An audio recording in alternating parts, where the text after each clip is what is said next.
우리 모두 다 함께 영과 진리로 9월 첫째 주일 예배를 하나님께 드리겠습니다. 만군의 여호와여, 주의 장막이 어찌 그리 사랑스러운지요. 내 영혼이 여호와의 궁전을 사모하여 세약함이여. 내 마음과 육체가 살아계시는 하나님께 부르짖나이다. 나의 왕 나의 하나님 만군의 여호와여, 주의 제단에서 참새도 제 집을 얻고 제비도 새끼둘 보금자리를 얻었나이다. 주의 집에 사는 자들은 복이 있나니 그들이 항상 주를 찬송하리이다. 아멘.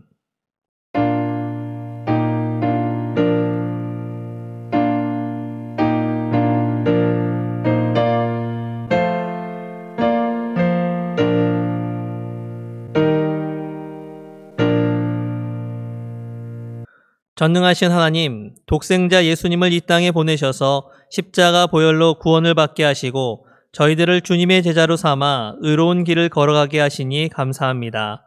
그 은혜로 한 주간 주님과 더불어 승리의 삶을 살게 하시고 오늘은 구별하신 날 주일임을 잊지 않게 하시고 예배하게 하여 주시니 감사합니다.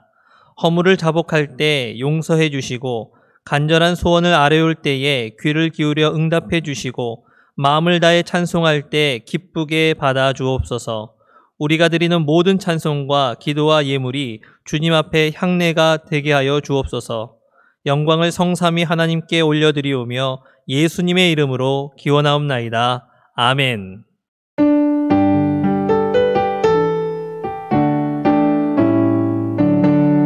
주 은혜를 받으려 모인 성도들, 주 크신 뜻 깨닫게 하옵소서. 내 고통의 멍에를 다 벗게 되니 날 구속하신 이를 찬양하리. 주 우리를 곁에서 인도하시니 그 거룩한 나라가 이루어지네. 저 마귀와 싸워서 늘 승리하니 큰 영광 주께 돌려 찬양하리. 주 우리의 방패와 창검 되시니 나 승리의 주님을 따릅니다. 그 환난을 당할 때 늘 도우시니 승전가 높이 불러 찬양하리. 아멘. 사도신경으로 우리의 신앙을 고백하겠습니다. 나는 전능하신 아버지 하나님 천지의 창조주를 믿습니다. 나는 그의 유일하신 아들 우리 주 예수 그리스도를 믿습니다. 그는 성령으로 잉태되어 동정녀 마리아에게서 나시고 본디오 빌라도에게 고난을 받아 십자가에 못 박혀 죽으시고 장사된 지 사흘 만에 죽은 자 가운데에서 다시 살아나셨으며 하늘에 오르시어 전능하신 아버지 하나님 우편에 앉아 계시다가 거기로부터 살아있는 자와 죽은 자를 심판하러 오십니다. 나는 성령을 믿으며 거룩한 공교회와 성도의 교제와 죄를 용서받는 것과 몸의 부활과 영생을 믿습니다. 아멘. 성시교독은 교독문 87번 요한계시록 21장을 교독하시겠습니다. 또 내가 새 하늘과 새 땅을 보니 처음 하늘과 처음 땅이 없어졌고 바다도 다시 있지 않더라. 또 내가 봄에 거룩한 성 새 예루살렘이 하나님께로부터 하늘에서 내려오니 그 준비한 것이 신부가 남편을 위하여 단장한 것 같더라. 내가 들으니 보좌에서 큰 음성이 나서 이르되 보라, 하나님의 장막이 사람들과 함께 있음에 하나님이 그들과 함께 계시리니 그들은 하나님의 백성이 되고 하나님은 친히 그들과 함께 계셔서 모든 눈물을 그 눈에서 닦아주시니 다시는 사망이 없고 애통하는 것이나 곡하는 것이나 아픈 것이 다시 있지 아니하리니 처음 것들이 다 지나갔음이로라. 보좌에 앉으신 이가 이르시되 보라, 내가 만물을 새롭게 하노라. 아멘.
다 함께 기도하시겠습니다.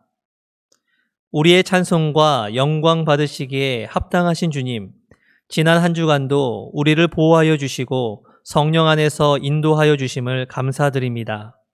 하나님의 은혜 속에 살아온 우리들이 하나님을 간절히 사모하는 심령으로 예배하오니 우리의 몸과 마음을 받아 주시옵소서. 주님, 그러나 우리들의 삶을 돌아볼 때에 하나님의 은혜를 온전히 깨닫지 못했고 주님의 말씀대로 살기보다 스스로 원하는 삶을 살았던 모습을 고백합니다. 세상 속에서 살다가 주님을 향할 열정과 사랑이 식어져 버렸습니다. 주님을 온전히 신뢰하지 못한 채 주님께서 맡겨주신 사명도 온전히 감당하지 못했습니다. 이처럼 우리의 연약하고 죄된 모습을 고백하며 회개하오니 이 모든 죄를 십자가의 은혜로 깨끗이 사하여 주시고 무기력한 우리의 삶에 새로운 소망을 갖게 하여 주시고 새롭게 주시는 힘과 능력으로 세상에서 살아가도록 허락하여 주옵소서. 현재 우리는 코로나 사태로 인해서 많은 시련을 겪고 있습니다. 많은 자들이 생명의 위험 속에서 두려움에 떨고 있고 무너진 경제로 한숨을 쉬고 있습니다. 게다가 무기력한 한국교회의 모습에 절로 한숨만 나오게 되었습니다. 확진자로 인해서 문을 닫는 교회들이 늘어나고 있고 한치의 앞도 알 수 없는 우리는 어떻게 해야 할지 많이 망설여지기도 합니다. 비대면으로 예배를 드려야 하는 새로운 상황들에 주님을 온전히 바라보지 못할까 염려되는 마음도 있습니다. 하지만 주님께서 우리에게 새로운 마음과 지혜를 주실 때에 우리의 삶의 위기가 새로운 지평으로 나아가는 기회가 될 수 있음을 믿음으로 고백합니다. 우리의 교회들이 다시 하나님의 뜻을 구하고 하나님께 엎드려 고백하는 기회가 되게 하시고 여러 가지로 분열된 우리나라가 더욱 하나가 되는 기회로 삼아주셔서 새로운 시대를 개척해 나가는 우리 교회와 이 나라와 이 백성이 되게 하여 주옵소서. 연속적인 태풍으로 인해서 많은 사람들이 재난을 당했습니다. 이로 인해 그동안 열심히 노력했던 결과물이 한순간에 무너지는 경우도 있었고 모든 재산을 잃어버린 사람들도 있었습니다. 이 모든 근심과 걱정으로 인해 하루하루 고통 속에 살아가는 분들을 주님께서 긍휼히 여겨주시고 돕는 손길을 붙여주셔서 다시 일어서는 희망을 잃지 않도록 함께하여 주옵소서. 오늘도 주님께서 허락하신 생명의 말씀을 들고 단위에 서시는 담임 목사님을 장중에 붙들어 주시고 선포되는 말씀 위에 성령의 충만함을 더하여 주셔서 말씀을 듣는 우리 모두에게 주님의 은혜가 넘치게 하옵시고 주님의 신령한 비밀을 깨닫고 삶으로 실천하여 우리의 변화된 삶으로 열매 맺게 하여 주옵소서. 오늘도 우리가 드리는 이 예배의 모든 순간마다 온 마음과 뜻과 힘을 다하여 드리는 예배가 되게 하여 주시고 우리 모두에게 성령으로 기름 부어 주셔서 참된 예배자로 하나님 앞에 서게 하여 주시옵소서. 예배의 시종을 성령 하나님께 의탁하옵고 거룩하신 예수 그리스도의 이름으로 기도드립니다. 아멘.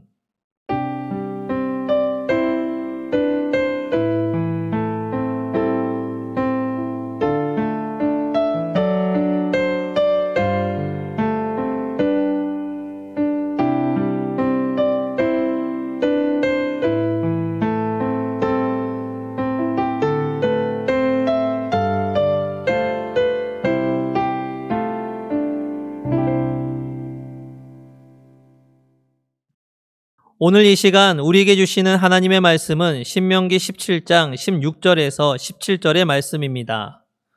신명기 17장 16절에서 17절의 말씀은 구약성경 289페이지입니다. 이 말씀을 통하여 하나님의 음성을 들으시길 바랍니다. 그는 병마를 많이 두지 말 것이요 병마를 많이 얻으려고 그 백성을 애굽으로 돌아가게 하지 말 것이니 이는 여호와께서 너희에게 이르시기를 너희가 이후에는 그 길로 다시 돌아가지 말 것이라 하셨음이며 그에게 아내를 많이 두어 그의 마음이 미혹되게 하지 말 것이며 자기를 위하여 은금을 많이 쌓지 말 것이니라. 아멘. 성도님들, 지난주에 우리는 솔로몬이 처음 왕이 되었을 때 기브온 산당에서 1000번제를 드린 후 꿈에 하나님을 만나서는 자신이 다스릴 나라를 공평과 정의의 나라, 곧 하나님의 나라로 만들기 위해 하나님께 듣는 마음을 구하는 모습을 보았습니다. 사실 솔로몬이 꿈꾸었던 이러한 나라는 오래전 이미 하나님께서 모세에게 보여주셨던 하나님께서 꿈꾸시던 나라였습니다. 출애굽기 19장 6절 말씀이죠. 너희가 내게 대하여 제사장 나라가 되며 거룩한 백성이 되리라.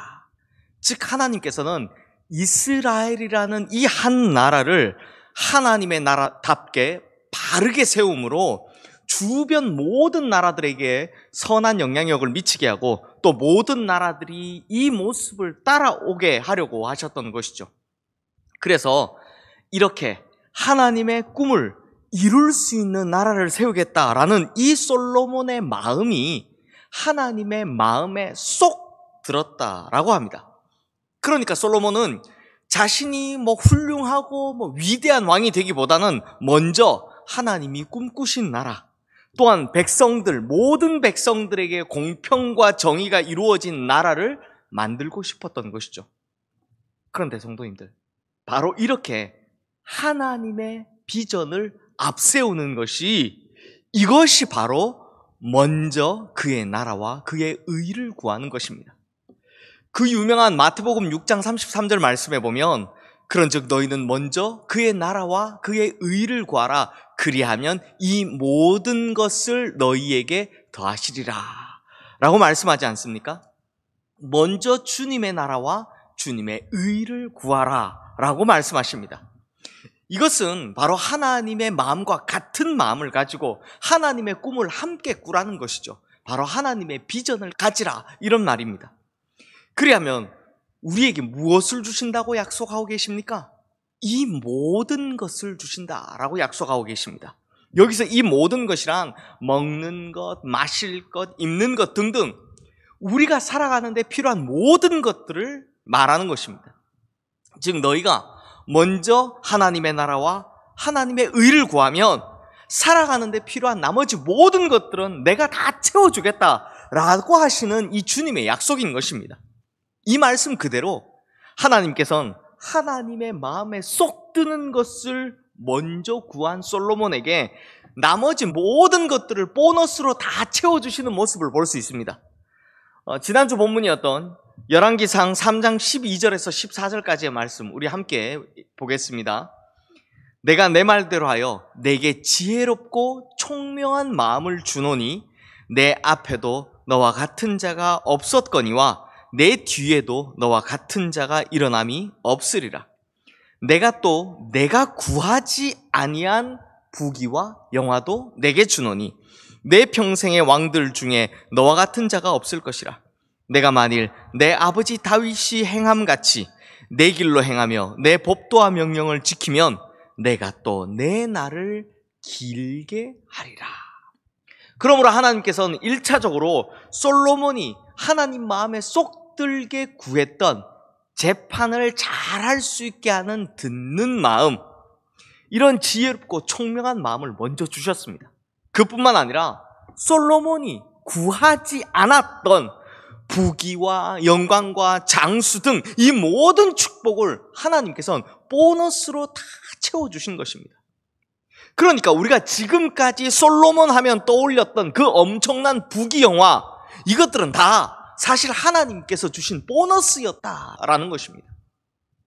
그래서 이제 솔로몬은 하나님께서 주신 축복대로 승승장구하게 됩니다.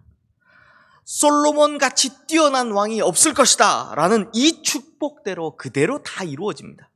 실제로 열왕기상 4장 25절 말씀에 보면 솔로몬이 사는 동안에 유다와 이스라엘이 단에서부터 브엘세바에 이르기까지 각기 포도나무 아래와 무화과나무 아래에서 평안히 살았더라 라고 합니다.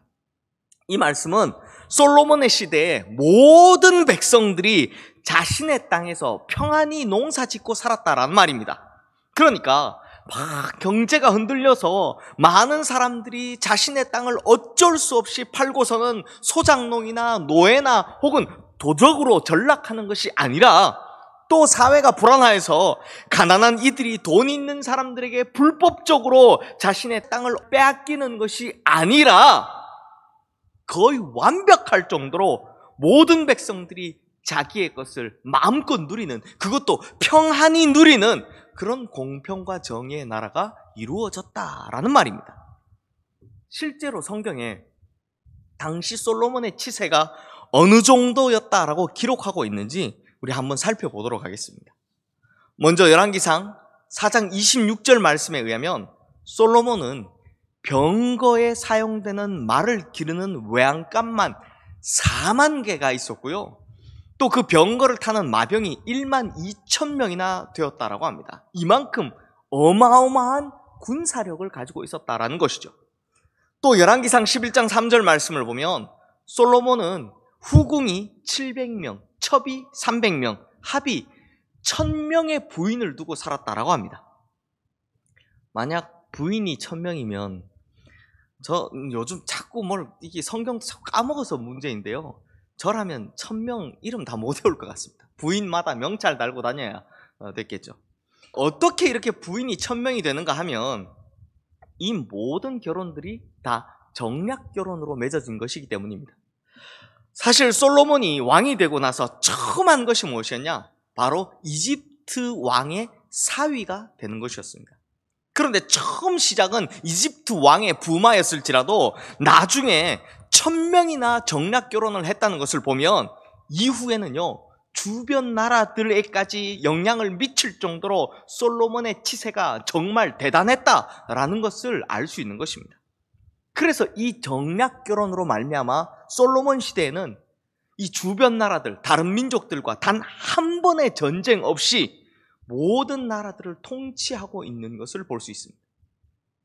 그리고 열왕기상 10장 21절 말씀에 보면 솔로몬이 마시는 그릇은 다 금이요, 레바논 나무 궁의 그릇들도 다 정금이어서 은으로 만든 것은 찾아볼 수도 없고 당시의 은은요 귀하게 여기지도 않았다라고 합니다. 얼마나 부유했는지를 알 수 있는 거죠. 그 외에도 열왕기상 4장 22절에서 23절 말씀을 보면 솔로몬의 하루치 음식이 나오는데요, 가는 밀가루가 30고루, 굵은 밀가루가 60고루, 살찐 소 10마리, 초장의 소가 20마리, 양이 100마리, 그 외에도 수사슴, 노루, 암사슴과 또 살찐 새들, 이 많은 것들이 단 하루에 솔로몬의 식탁에서 다 소진되었다고 합니다. 한 고르가요, 지금 양의 단위로 보면 220리터 정도 되니까 쉽게 설명드리면 한 고르를 한 가마니 정도라고 생각하시면 되는데요. 그러니까 정말 어마어마하게 고급진 음식들이, 그것도 엄청난 양이 단 하루에 솔로몬의 궁전에서 다 소비되었다라는 것입니다. 그러니까 솔로몬의 궁에서는 날마다 파티, 즐거운 파티, 이게 열린 것이죠.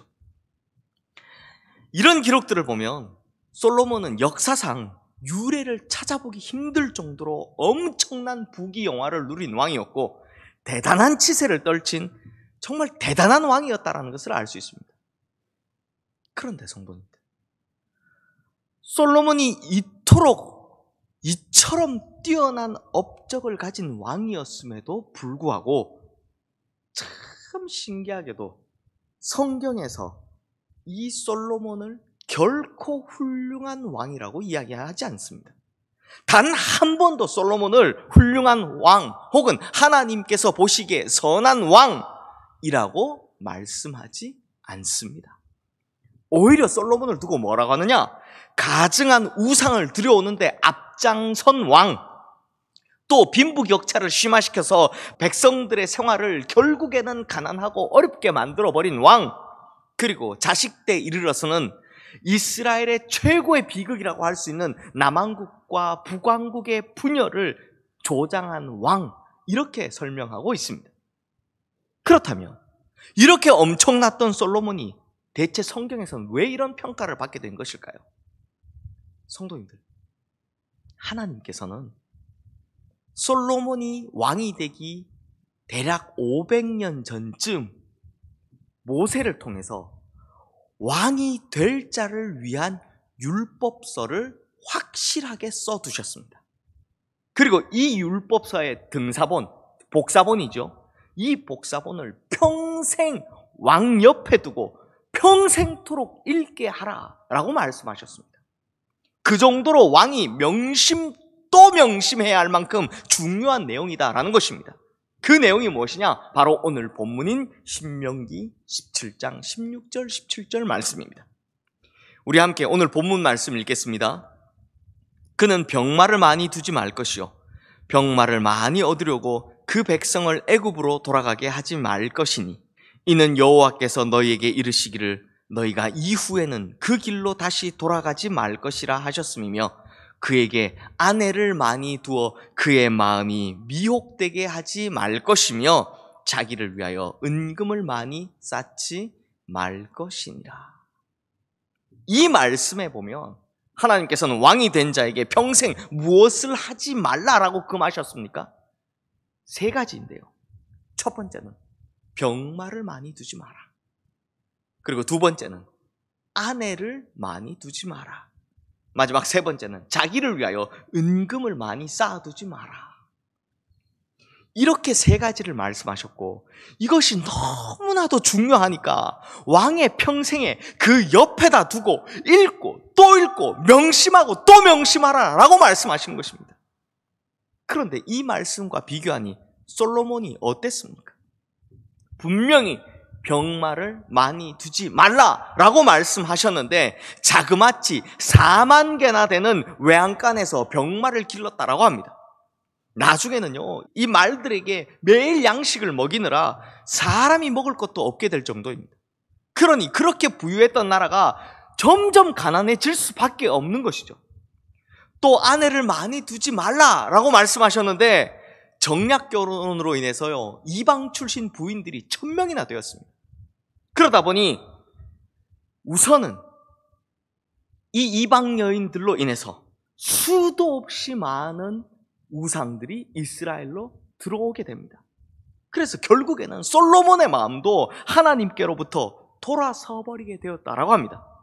그래서 열왕기상 11장 1절 말씀에 보면 솔로몬이 사랑한 것은 더 이상 하나님이 아니라 모압, 암몬, 에돔, 시돈, 헷 출신의 여인들, 그러니까 자기 부인들이었다라고 하고요. 그래서 모압의 우상 그모스를 위해서 또 암몬의 우상 몰록을 위해서 이 가증한 우상들을 위해서 예루살렘 앞 산에 산당을 지어 주었다라고 합니다. 게다가 또 한 가지의 큰 문제는 정략 결혼으로 맺은 부인이 1000명이나 되는데 이들을 다 왕비로 제대로 대접을 해야 되다 보니 이들 모두가 살아야 할 궁전을 건립하는 데에만도 수없이 많은 백성들의 노동력 착취가 있어야만 했다라는 것입니다. 그래서 열왕기상 7장 1절 말씀에 보면 솔로몬이 자기 왕궁을 건축하는데 무려 13년이라는 시간이 걸렸다라고 합니다. 성전 건축이 7년밖에 안 걸렸는데 말이죠. 그러니 어쩔 수 없이 그만큼 자기 궁을 크게 지을 수밖에 없었다라는 것입니다. 그러니 백성들 입장에서는 성전 건축 7년, 솔로몬의 왕궁 건축 13년, 이렇게 20년 동안이나 노역에 시달려야 할 수밖에 없었다는 것이죠. 그 노역이 얼마나 힘들었는지 솔로몬이 죽고 난 이후 르호보암이 왕이 되었을 때, 왕이 되자마자 여로보암을 앞세운 이스라엘의 온 회중들이 이 르호보암을 찾아와서요, 이렇게 말합니다. 왕의 아버지가 노역으로 우리의 멍에를 너무 무겁게 했다고. 이 힘든 노역 좀 줄여주면 우리가 왕을 잘 섬기겠다라고 말하는 장면이 나옵니다. 그러니 지금 백성들의 피폐함이 얼마나 어떠했는지를 알만하지 않습니까? 결국 이 문제로 말미암아 이스라엘이 남북으로 나뉘게 된 결정적인 이유가 되죠. 마지막으로 자기를 위하여 은금을 많이 쌓지 말라라고 하셨는데 수많은 금과 은을 탐하다 보니 이러한 백성들의 고통에는 귀를 기울이지 않고 오직 자신의 삶이 부유하게 되는 것에만 신경을 쓰는 거죠. 그러니 사치스러우니 극에 달하게 되는 것입니다. 그러니까 성도님들, 솔로몬은요, 하나님께서 왕이 될 자가 절대로 하지 마라 라고 말씀하시는 것들을 하나같이 다 하고 있었다라는 것입니다.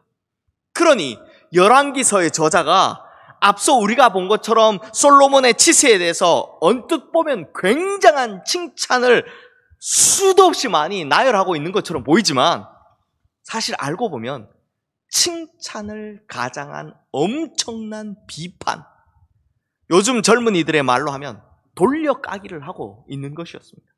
즉 칭찬처럼 써놨지만 실상은 신명기 말씀과 정반대되는 내용들을 통해서 하나님의 말씀을 듣지 않는 왕이라고, 백성들의 고통에 귀 기울이지 않는 왕이라고 그렇게 은근히 돌려서 비판하고 있었다라는 겁니다. 사랑하는 성도님들, 처음에는 그렇게도 간절하게 듣는 마음을 구했던 솔로몬이 이후에는 하나님의 말씀을, 또 백성의 소리를 도무지 듣지 않는 왕이 되어버렸습니다. 바로 자기 옆에 이 율법서를 두고서도 이 율법서를 절대로 보지 않는 왕이 되어버렸다라는 것입니다.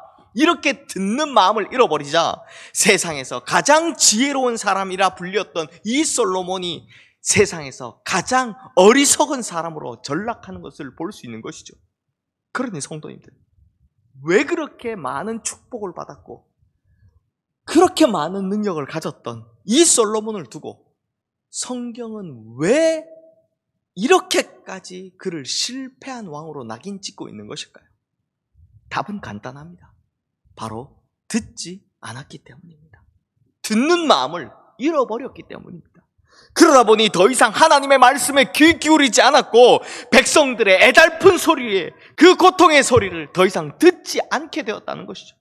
그러니 망할 수밖에 없는 것입니다.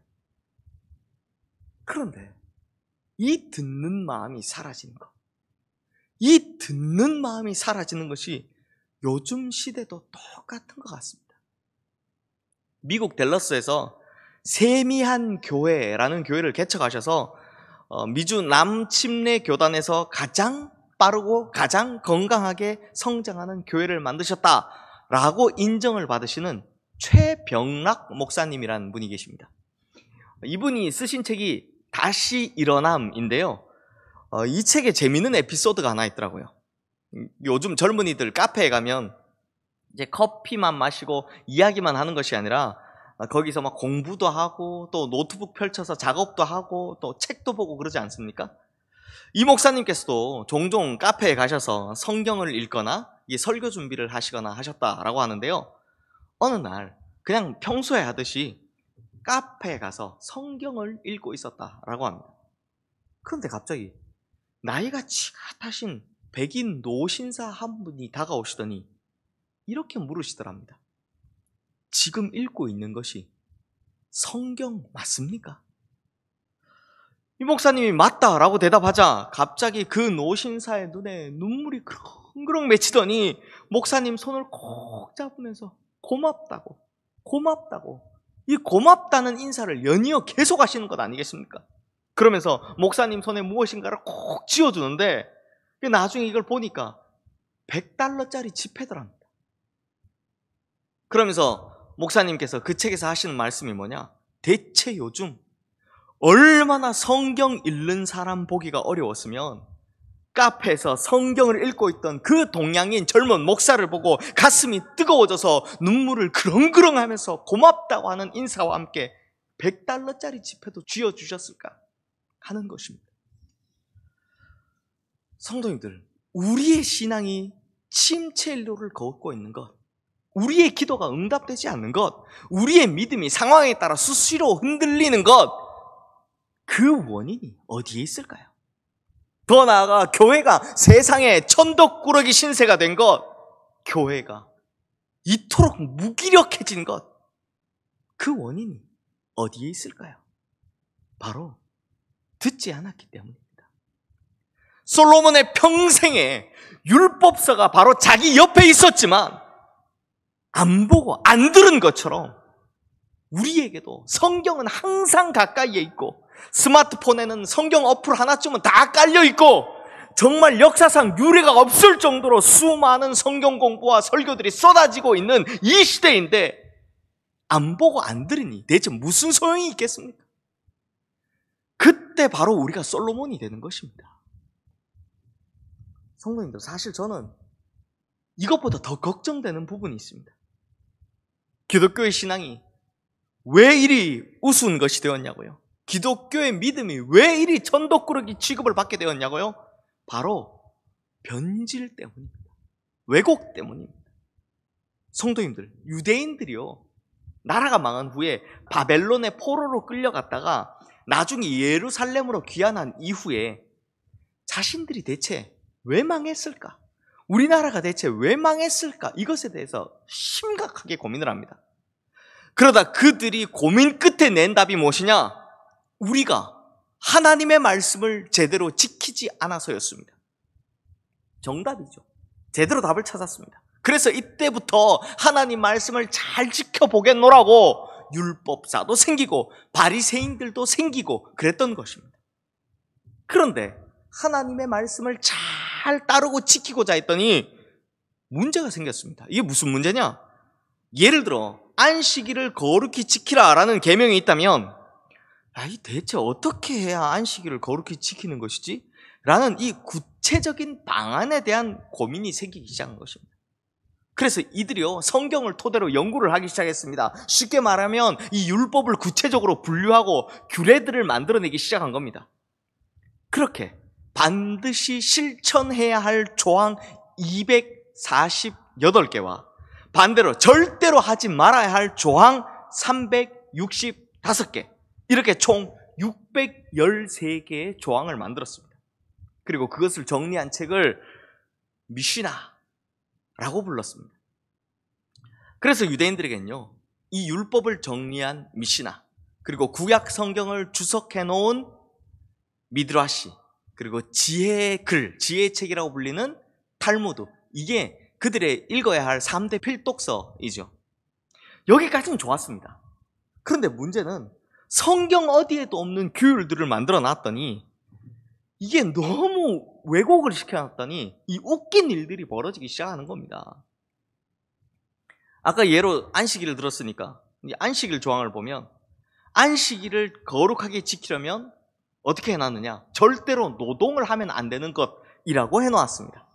그래서 안식일에는요, 촛불도 못 켜고요, 물도 깃지 못하고요, 짐승을 타는 것이나 사냥하는 것도 안 됩니다. 심지어 걷는 것도 2000규빗만, 그러니까 자기 집에서 1km 정도까지만 갈 수 있고 그 외에는 다 노동으로 취급을 받은 것입니다. 그런데 살아보니 그게 됩니까? 안 되죠. 안식일이라고 해서 항상 아무 일 안 생겨서 집에만 가만히 있는 것, 이게 불가능하더라는 것입니다. 그러다 보니 1km보다 더 멀리 가야 할 일이 생기면 그때는 어떻게 해야 합니까? 그래서 사람들이 이걸 편법을 쓰기 시작합니다. 이미 왜곡된 것을 또 변질시키는 겁니다. 그래서 어떻게 하냐? 어떤 사람들은요, 자기 집에서 줄을 매서 이걸 엄청나게 길게 이어서 줄 잡고 가는 겁니다. 그러면서 그 줄의 끝이 닿는 곳, 여기까지가 우리 집이다 라고 하고 나는 여기서부터 출발하면서 거기서부터 2000규빗을 재는 겁니다. 그 줄은 아무렇게만 마음대로 늘어나도 되는 거죠. 그 줄만 잡고 쭉 가다가 그 줄이 끊어지는 거기서부터 나 2000규빗 이렇게 되는 겁니다. 또 다른 방법을 찾습니다. 어떻게 하냐? 이것도 귀찮으니까요, 2000규빗까지가 한계니까 먼저 한 1800규빗까지 가는 겁니다. 한 100m 남겨놓는 거죠. 그리고 나서 좀 쉬었다가 합니다. 그러면 다른 것 하다가 다시 시작하는 거니까 다시 새롭게 출발이라고 하는 겁니다. 그래서 2000규빗 좀 못 가서 또 쉬고, 그리고 가서 또 쉬고, 그러다가 심지어 도시락도 까먹고, 그리고 또 가고 또 가고 또 가고 이렇게 했던 거죠. 아니, 이럴 거면 이런 규정 대체 왜 만들어 놓은 걸까요? 이외에도요, 이런 사례들이 정말 수도 없이 많습니다. 제가 이번 기회에 이 미시나를 좀 읽어봤거든요. 진짜 이런 일들이 많습니다. 한 가지만 더 말씀드리면, 안식일에는 노동을 못 하잖아요. 그래서 어깨나 가슴이나 이 손으로 짐을 운반해서는 안 된다라고 합니다. 이게 노동이라고 본 거죠. 그랬더니 안식일에 짐 옮길 일이 없겠습니까? 안식일에도 짐 옮겨야 되는 일이 있잖아요. 그럼 그때 어떻게 하느냐? 손바닥으로 짐을 옮기면 이 규례를 어기는 거니까 손등으로 짐을 올린다든지 아니면 짐을 입에 물어서 이렇게 옮기는 겁니다. 웃기죠? 이러니 이들이 외식하는 자라고 예수님께 그렇게 혼이 났던 겁니다. 왜요? 하나님의 말씀을 변질시키고 왜곡시켰기 때문입니다. 그리고 결국 그것이 무엇으로 이어지냐? 타락으로 이어지더라라는 것입니다. 그런데 성도님들, 이들도요, 처음에는 좋은 의도로 시작한 것이었습니다. 하나님 말씀 잘 지켜보자고 시작한 것이었습니다. 그런데 그 순수한 의도 자체가 변질된 것이죠. 왜곡되어 버린 것이죠. 왜요? 사람들은 항상 자기 편한 대로 어떻게든 변질시켜가는 능력이 탁월하기 때문입니다. 심지어 하나님의 말씀도요, 지난주 바이블 아카데미 때 제가 말씀드렸던 것처럼 그 선악과 사건 보십시오. 선악과를 먹지 말라, 먹는 날에는 반드시 죽으리라 라고 하나님께서 분명히 말씀하셨는데, 그렇게 말씀하신 것을 먹지도 만지지도 말라, 너희가 죽을까 하노라 로 변질시켜 놓는 것이죠. 성도님들, 듣는 마음이라는 것에 있어서 지금 우리와 같은 크리스천들에게 가장 큰 문제가 되는 것이 뭐냐? 바로 이 변질과 왜곡입니다. 내게 불편한 말씀은 최대한 안 듣거나 다른 해석을 찾으려고 하고, 내가 좋아하는 말씀은요, 앞뒤도 안 살펴보고 문자 그대로만 받아들이려 합니다. 이렇게 왜곡과 변질의 길로 쭉 가면 우리도 앞서 본 유대인들처럼 결국에는 타락하게 되는 것이죠. 사랑하는 성도님들, 사실 이 듣는 마음이라는 설교, 제가 2년 전에 했던 것을 기억하시는 분들도 계실 겁니다.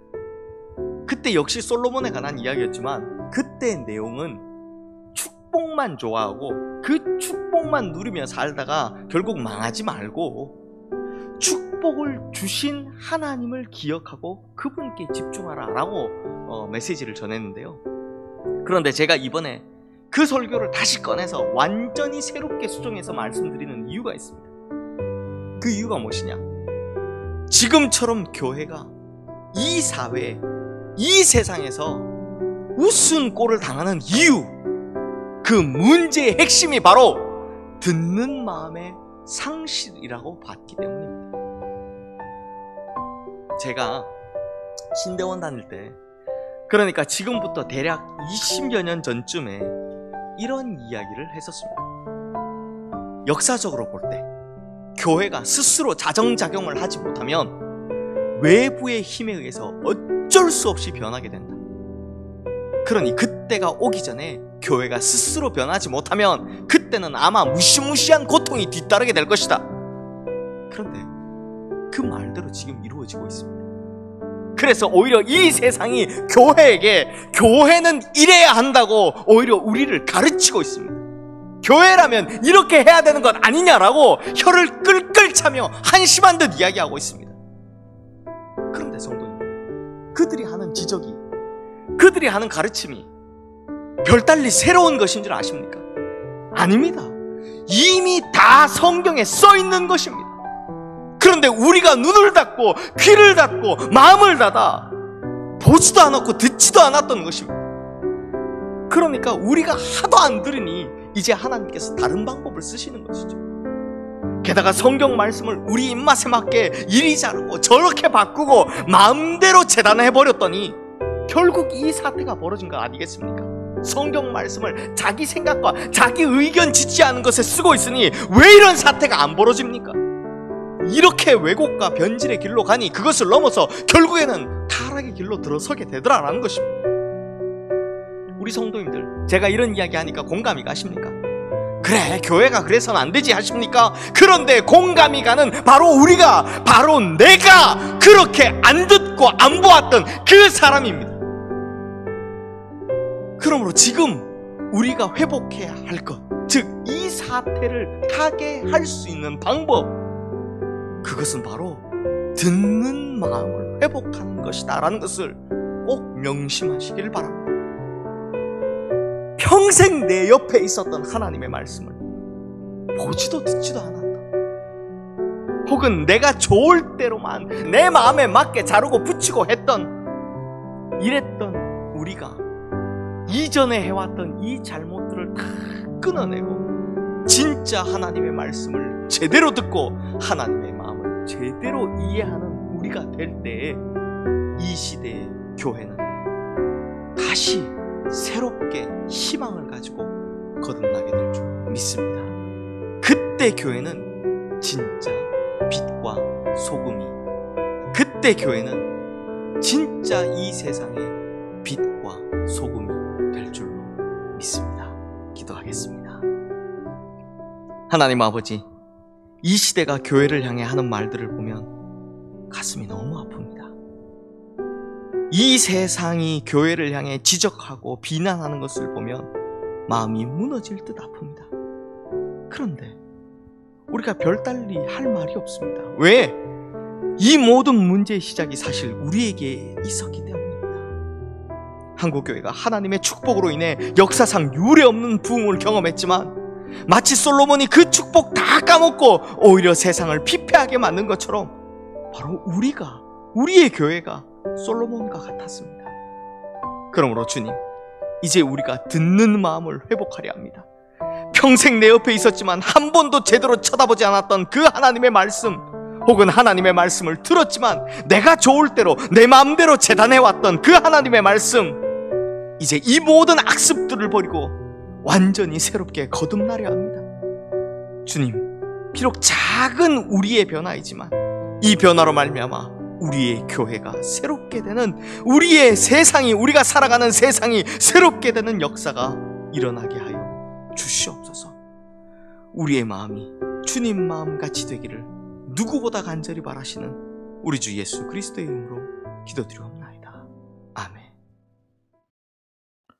우리 모두 다 함께 봉헌 찬양을 드리겠습니다.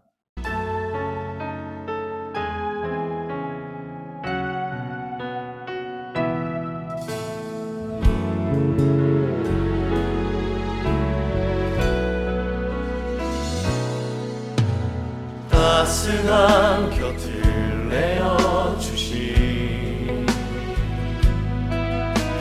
주님 앞에 나아갑니다. 표현 못할 그늘로 나를 붙드시는 주 이름만 바라봅니다. 매일 마주한 슬픔을 견뎌나가며 주 예수의 마음을 닮아가네. 두려운 걸음마다 주가 동행하니 주지하며 오늘을 건네. 주의 신실한 소망을 깊이 담으며 주 예수의 풍요를 채워가네. 하나님의 자녀로 명예 지켜가며 기뻐진 삶을 주께 드리네. 사랑과 은혜가 풍성하신 하나님 아버지, 하나님께서 우리의 삶의 주인이시라는 고백을 담아 이 예물을 주님 앞에 올려드립니다. 비록 힘들고 억울하고 포기하고 싶었던 순간들 많았지만 그럼에도 이 삶의 자리를 허락하신 분이 하나님이시다라는 고백을 가지고 10의 1조 예물을 주님 앞에 올려드립니다. 또한 감사의 마음을 담고 또 삶에 닫힌 모든 문들을 여시는 감사의 능력을 믿음으로 감사의 예물을 주님 앞에 올려드립니다. 또 주님 앞에 서운한 것들을 갚고자 월정헌금으로, 선교헌금으로, 장학헌금으로, 사랑의 후원금으로, 교육발전헌금으로 각양다양한 예물을 주님 앞에 올려드립니다. 하나님 아버지, 이 예물의 양이 아니라 이 예물에 담겨져 있는 우리의 중심을 받아 주시옵소서. 그리하여 우리의 삶의 자리마다 주님의 뜻이 이루어지는 축복이 있게 하옵시고 감사의 제목들은 날마다 넘치며 서운한 것들을 갚을 때 하나님께서 더 크게 채워주시는 놀라운 축복과 응답 안에 거하게 하여 주시옵소서. 이 예물이 반드시 하나님의 나라와 의를 위하여 쓰이게 하여 주시고 뿐만 아니라 이 예물의 중심을 담은 우리 성도님들의 삶이 하나님의 나라와 의를 위하여 영광스럽게 쓰임받게 하여 주시옵소서. 또한 이 예물이 쓰이는 곳은 오직 주님께서 세우신 교회와 이 땅에 흩어져 있는 수많은 약자들을 위해 쓰임받기를 소망합니다. 이 예물이 반드시 주님께서 원하시는 곳곳마다 쓰이게 하시되, 이 예물이 쓰이는 곳에선 우리의 이름이 아닌, 누구의 이름도 아닌 오직 예수 그리스도의 이름만 드러나게 하여 주시옵소서. 하나님 아버지, 이렇게 예물을 드리고 싶지만 아직 삶의 문이 열리지 않아 혹은 형편이 너무 어려워 예물을 드리지 못한 손길들도 있습니다. 이제 주님께서 위로하심으로 예물로 드리지는 못했지만 중심으로 드리는 삶의 예물을 받아주시고, 또 주님께서 이제는 역사하여 주셔서 삶의 막힌 문들은 열어주시고, 답답했던 형편들은 주님 은혜로 말미암아 놀라운 변화를 경험하는 역사들이 일어나게 하여 주시옵소서. 우리의 중심을 받으시는 우리 주 예수 그리스도 이름으로 간절히 축복하며 기도드리옵나이다. 아멘.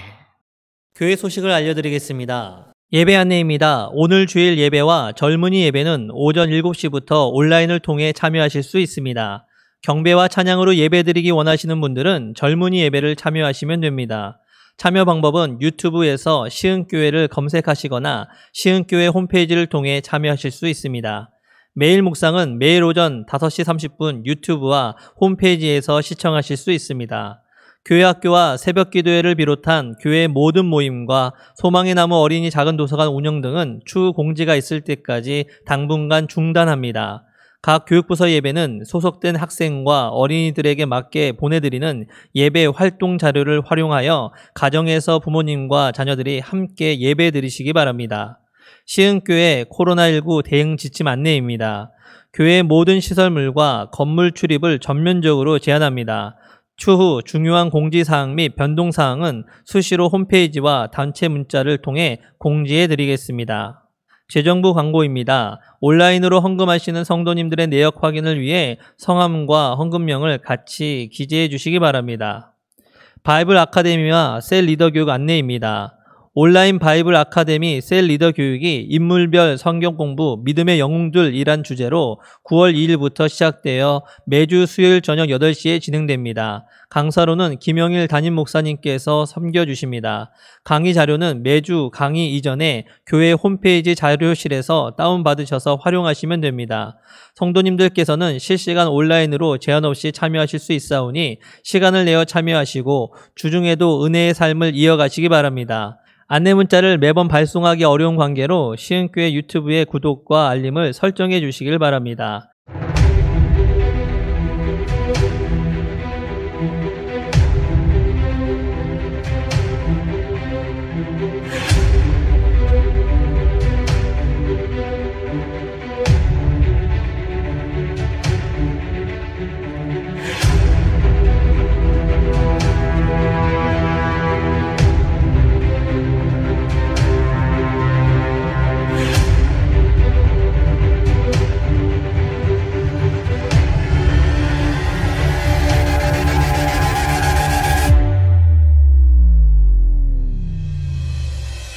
성도님들, 죄가 뭘까요? 하마르티아. 이 하마르티아가 무슨 뜻이냐? 그 어원이 뭐냐면 관역, 하나님을 향한 내 중심이, 내 조준점이 빗나가기 시작하면 이게 죄가 된다라는 겁니다. 이 하마르티아를 쥐고 흔들기 위해서 마귀는 계속 유혹을 합니다. 너 이렇게 해도 괜찮아. 그러니까 그 관역 중심에서 살짝 벗어나게 우리를 유혹합니다. 딱 하나 공격용 무기가 있는데 그게 뭐냐? 말씀의 성령의 검. 그러니까 말씀만 있어도 안 되고 성령만 있어도 안 되고 이 두 개가 하나 될 때 내게 성령을 통해서 주시는 말씀이 되어야 내가 완전히 무장을 해 갈 수 있다. 사단 마귀의 공격을 무찔러 이길 수 있다라는 겁니다. 질문 있으시면 받겠습니다. 와, 성함 다 불러드리고 싶네요. 김재덕, 이강수, 도원파, 한만수, 소나무. 알람 설정 꼭 해주시면 보실 수 있습니다. 아니면 수요일 7시 한 50분, 55분쯤 되면 꼭 한번 들어와 주시면 감사하겠고요. 매일 묵상도 봐주세요. 네.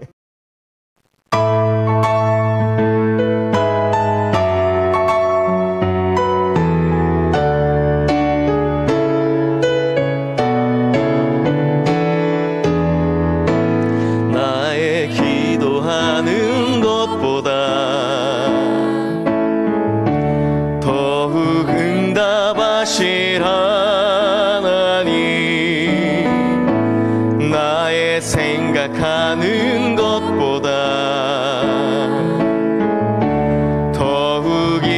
참으시는 하나님,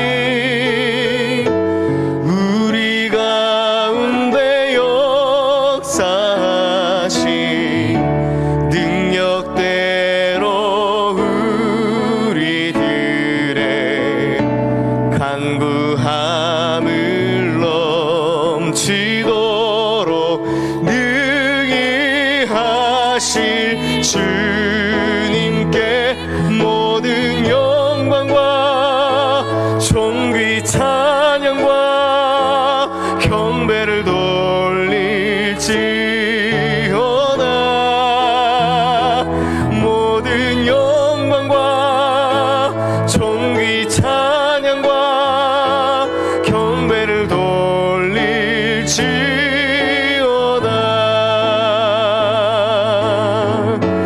우리 가운데 역사하신 능력대로 우리들의 간구함을 넘치도록 능히 하실 주님께 모든 영광과 존귀 찬양과 경배를 돌릴지어다.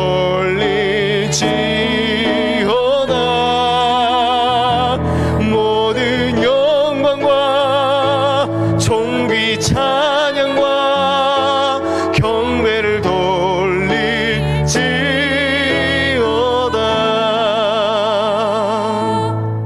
우리의 삶의 능력이 되시는 하나님 아버지, 거룩한 주일 주님의 거룩한 백성들이 하나님 아버지 앞에 나와 예배드리고 이 시간 주신 말씀과 그 은혜 축복을 가슴에 담고 우리가 사는 이 세상을 향해 이제 나아가려 합니다. 삶의 자리로 나가는 모든 주님의 자녀들이 하나님의 약속의 말씀을 붙들고 살아내며 이기어 승리의 간증을 가지고 두 손 들고 찬양하며 이 예배의 자리로 다시 돌아오는 모든 성도님들 되게 하여 주시옵소서. 또한 어두워진 이 세상 속에 빛을 들고 들어가 예수님을 증거하고 우리로 인하여 이 어두운 세상이 밝아지는 역사가 일어날 수 있도록 우리와 항상 동행하여 주시옵소서. 특별히 이 시간 아픈 몸과 마음을 가지고 주님 앞에 나온 모든 이들을 기억하여 주시옵소서. 아픈 부위부위마다 올린 그 손 위에 이 시간 주님의 못자국 난 손, 피 묻은 손으로 함께 어루만져 주시고 주님의 보혈을 머리끝부터 발끝까지 채워주시어 나사렛 예수 그리스도 이름으로 말미암아 모든 아픔들이 치유되는 역사가, 모든 질병들이 떠나가는 역사가 일어나게 하여 주시옵소서. 특별히 코로나19와 같은 전염병들 우리 성도님들 어느 누구에게도 미치지 않도록 예수 그리스도의 크신 능력으로 지켜 보호하여 주시옵소서. 뿐만 아니라 더 이상 이 땅 어느 누구도, 이 세상 어느 누구도 이 바이러스로 인해 고통받지 않도록 주님께서 이제 역사하여 주시옵소서. 이 바이러스의 고통이 멈출 수 있도록 주님께서 우리의 기도를 받아주시고 우리의 기도에 응답하여 주시옵소서. 또한 우리 시흥의 모든 성도님들 이 시간 주님께서 강하신 팔로 붙들어 주시고 그 머리 위에 성령의 기름을 부어주셔서 이 한 주간도 평안의 땅, 은혜의 땅, 축복의 땅을 걸어갈 수 있도록 인도하여 주시옵소서. 또한 우리 앞에 어떤 두려운 시험이 있다 할지라도, 또 우리를 넘어뜨리라는 어떤 어려움이 있다 할지라도 눈을 열어 주님만 바라보고 귀를 열어 하나님의 말씀을 들으며 입을 열어 찬송하고 기도함으로 모든 문제를 이기며 나가는 반드시 승리하는 성도님들 되게 하여 주시옵소서. 인생의 모든 길을 형통한 길로 인도함을 받는 축복의 성도님들 다 되게 하여 주시옵소서. 이제는 우리 주 예수 그리스도의 은혜와 하나님 아버지의 끈질기신 사랑하심과 성령님의 인도하시며 교통하심의 역사가 이제 하나님의 말씀을 온전히 듣는 마음을 회복함으로 진정한 축복의 통로가 되고, 또한 이 시대와 교회를 다시 회복하는 밑거름이 되겠다 다짐하는 우리 모든 성도님들 머리 위에와 주님 앞에 영광스럽게 서게 될 우리 시흥교회와 온 세계 열방 모든 선교사역 위에 이제로부터 영원토록 함께 하시기를 간절히 축원하옵나이다. 아멘.